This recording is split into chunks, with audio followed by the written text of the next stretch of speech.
પાટણમાં ઠગબાજોએ શહીદ જવાનોને પણ ન છોડ્યા। શહીદ જવાનોના નામે 50 લાખ ઉઘરાવ્યા। 24 વર્ષે ફરિયાદ દાખલ થઈ। પાટણમાં કારગિલ યુદ્ધમાં શહીદ જવાનોના નામે રૂપિયા ઉઘરાવી છેતરપિંડી કર્યાની ઘટના બની। 24 વર્ષ બાદ કોર્ટના આદેશ પછી છેતરપિંડીની પોલીસ ફરિયાદ નોંધાઈ છે।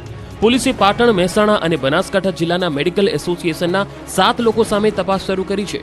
1999માં કારગિલના યુદ્ધ વખતે શહીદ થયેલા ભારતીય સૈનિકો માટે north zone the federation of Gujarat state chemist and druggist એસોસિએશને લોકો તથા વેપારીઓ પાસેથી પૈસા એકત્ર કર્યા હતા। તે સમયે લોકોએ શહીદો માટે છૂટા હાથે દાન કર્યું હતું। અંદાજે 50 લાખ જેટલું દાન એકત્ર થયું હતું।